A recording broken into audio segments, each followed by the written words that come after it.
باتیں آپ کی خدمت میں عرض کرنی ہیں۔ دنیا کے اندر مسلمانوں کا مقابلہ کفار کے ساتھ بھی ہے، مشرکین کے ساتھ بھی ہے۔ ایک لبرل طبقہ ہے، بڑے زور شور کے ساتھ مسلمانوں کے اندر گھس کر اسلام کو بڑا شدید نقصان پہنچا رہا ہے۔ وہ کچھ ایسی باتیں گھڑ کے لاتے ہیں اور جدت کے مزاج میں ان کو ڈھال کے نوجوان نسل کے ذہنوں میں اتارنے کی صحیح لا حاصل کرتے ہیں۔ وہ جو کہتے ہیں کہ روشنی کا دور ہے، خوبصورتی کا دور ہے، آگے بڑھنے کا زمانہ ہے، دنیا موبائل کے اندر سمٹ کر آ گئی ہے، ایک دوسرے کے قریب ہونا چاہیے، گھٹن سے نکلنا چاہیے، اور محسوس کرتے ہیں کہ شاید مذہبی اور دیندار لوگ ان کی آزادی چھیننا چاہتے ہیں۔ میرے دوستو، اللہ کریم نے جب میرے اور آپ کے پیارے حبیب علیہ السلام کو دنیا میں بھیجا تو کہا میں نے جو تمہیں محبوب عطا کیے ہیں تو یہ اللہ کی طرف سے تمہارے پاس نور بن کے آئے ہیں۔ ساری روشنیاں نبی کریم علیہ السلام کے نور کے مرہون منت۔ قد جاءکم من اللہ نور، فرمایا تحقیق تمہارے پاس اللہ کی طرف سے نور آ گیا۔ میں کچھ تھکا ہوا بھی ہوں، کچھ میرے گلے پر اثر بھی آپ دیکھ رہے ہیں، کچھ مسلسل تیسرا بیان تو ابھی لاہور میں آپ کی خدمت میں عرض کر رہا ہوں، تو چند باتیں آپ کی خدمت میں عرض کرنی ہیں۔ آپ مہربانی کریں، موبائل سے زیادہ مجھے ٹائم دیں، مہربانی کریں۔ جب لائیو چلاتے ہیں تو پھر اس میں کمنٹس بھی پڑھنے پڑتے ہیں نا، پھر کبھی کبھی جواب بھی دینا پڑتا ہے، تو اصل کام رہ جاتا ہے۔ تو آپ مہربانی کریں، یا علماء بیٹھے ہیں، کسی سے پوچھ لیں، فوٹو کا ثواب کوئی نہیں ملتا۔ ابھی کسی عالم نے کہا ایک تصویر کھینچو تو 10 نیکیاں ملیں گی، کہا ہے کبھی، تو اس کو اتنا ضروری نہ سمجھ لیں، یہ ضرورت کے لیے ٹھیک ہے، نفسیاتی مسئلہ نہیں بنانا چاہیے۔ اللہ سمجھنے کی توفیق عطا فرمائے۔ میری بات پہ آپ غور کریں گے، میلاد شریف نا ایک انقلاب کا نام ہے۔ نور نبوت کے ساتھ میرے نبی کریم علیہ السلام نے نا انقلاب برپا کیا۔ ہمارے ہاں جب حکمران شور کرتے ہیں پاکستان کا مطلب کیا، آپ کو کس نے بتایا؟ تھے آپ تحریک پاکستان میں؟ تو آپ کی ساری سیاسی جماعتیں تو کہتی ہیں جمہوریت مضبوط کرنی ہے، وہ تو کہتے ہیں جمہوریت جمہوریت، صبح و شام شور کرتے ہیں۔ میں اکثر سوچتا ہوں کہ اگر جمہوریت کے لیے پاکستان بنایا تھا تو انڈیا کی جمہوریت تو آج بھی پاکستان سے اچھی ہے، ایک دفعہ بھی ڈکٹیٹرشپ نہیں ہوئی۔ پاکستان کا مطلب کیا؟ لا الہ الا اللہ محمد الرسول اللہ صلی اللہ علیہ وسلم، یہ دین کے لیے بنا تھا۔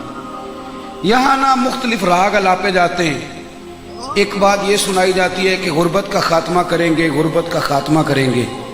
میلاد والے محبوب کا انقلاب یہ ہے کہ حضور نے غربت کا خاتمہ تو کیا ہی ہے، پر میرے نبی نے غریبی کو عزت ہی بڑی عطا کر دی ہے، غریبی کو عزت دے دی۔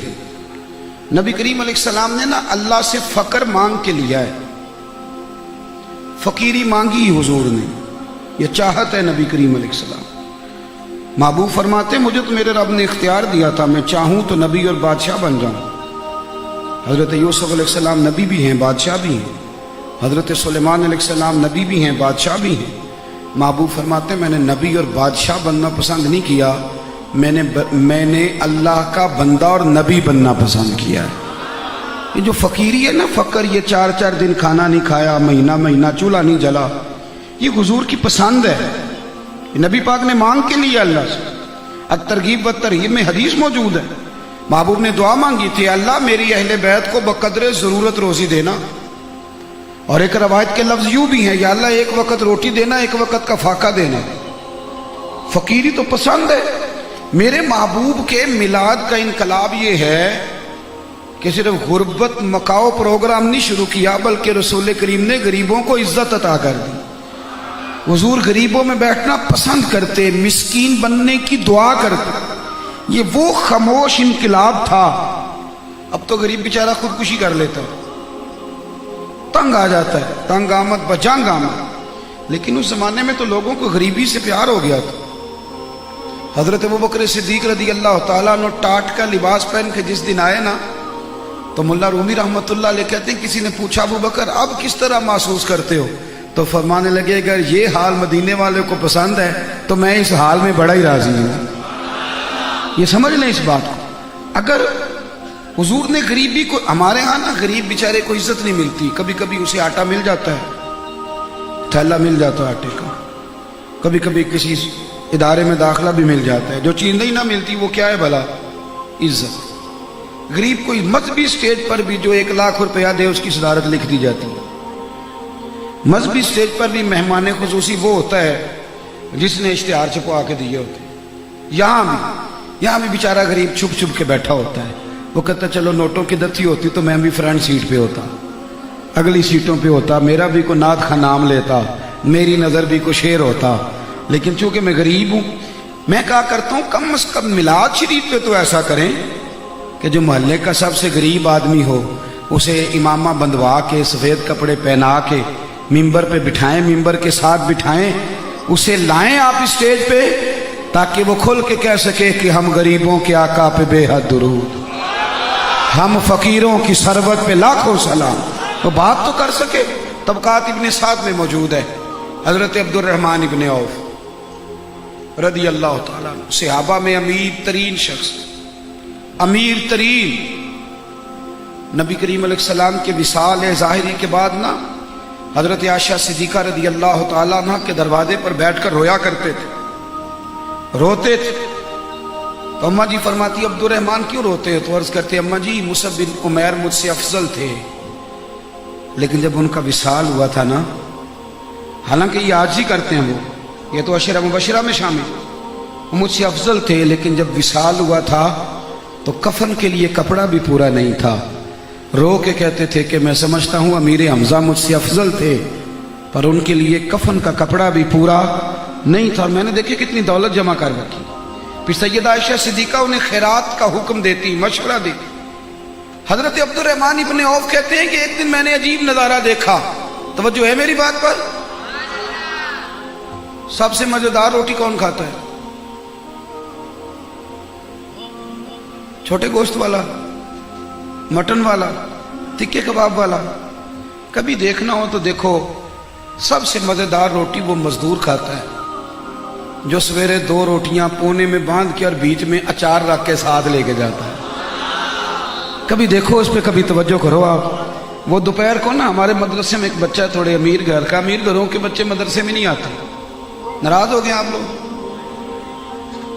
جو بچہ میٹرک فرسٹ ڈویژن میں پاس کرتا ہے اسے تو آپ میڈیکل میں داخلہ کراتے ہیں، اسے غریب محبوب کی غلامی میں بچہ دے جاتا ہے، پر اللہ پھر اسے یہ شان دیتا ہے کہ ڈاکٹر، انجینئر، پروفیسر سارے ہاتھ باندھ کے پیچھے کھڑے ہوتے ہیں اور وہ میرے نبی پاک کے مصلے پہ کھڑا ہوتا ہے۔ بچہ ذرا تگڑے گھر کا تھا تو اکثر شکوہ کرتا تھا، بھاگنے کے ارادے کرتا تھا۔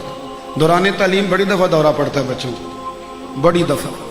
دوسرے مدرسوں کا پتہ رکھنے کا بھی بڑا ہی شوق ہوتا ہے۔ یہ ساری کمزوریاں طالب علموں میں رہتی ہیں۔ طالب علم ناراض نہ ہو جائیں، قابل اکرام ہیں، اور میرے پاس رہتے ہیں اور ہم بھی رہ چکے ہیں تو ہمیں بڑی چیزوں کا ویسے ہی پتہ ہے۔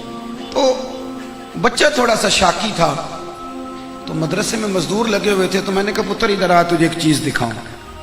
توجہ ہے میری بات پر؟ جو روز چھوٹا گوشت کھاتا ہے وہ تو نخرے ہی بڑے کرتا ہے، یہ بند ہے تو یہ کھلا ہے تو یہ کھا سکتا ہوں تو یہ منع ہے۔ جس کے پاس روز 50,000 روپے آتا ہے نا، وہ تو پیسے بیچارہ دیکھ بھی نہیں سکتا، وہ تو سیدھے بینک آتے ہیں، بینک سے چلے جاتے ہیں۔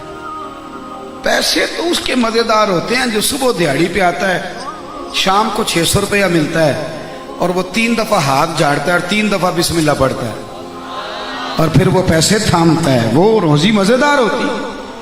تو وہ مزدور کیا کرتا ہے دوپہر کو؟ میں نے کہا یار دیکھ ذرا، مزدور نا پہلے بیچارہ وہ اپنے ہاتھ دھوتا ہے مٹی میں لتھڑے ہوئے، پھر خود پانی کا پیالہ بھر کے لاتا ہے، پھر وہ جب روٹی کھولتا ہے تو دوپہر تک نا آدھا 4 پونے کو بھی لگ جاتا ہے۔ کبھی اسے دیکھو جب وہ درخت کی چھاؤں ڈھونڈ کے اس کے نیچے بیٹھ کے روٹی کھا رہا ہوتا ہے، اسے نہیں پتا کہ میں نے دعا کیسے کرنی ہے، تلفظ بھی کئی دفعہ ٹھیک نہیں ہوتا، پر ایک درویش نے کہا تھا لفظ تاثیر سے بنتے ہیں تلفظ سے نہیں، اہل دل آج بھی ہیں اہل زبان سے آگے۔ تو وہ نا کئی دفعہ وہ شکر ادا کرتا ہے تو اس کا اپنا ہی طریقہ ہے، وہ ہاتھ اٹھاتا ہے تو یوں لگتا ہے کہ جیسے دنیا کی سب سے بہترین روٹی اسی نے کھائی ہے، مال کا تیرا کروڑ دفعہ شکر ہے۔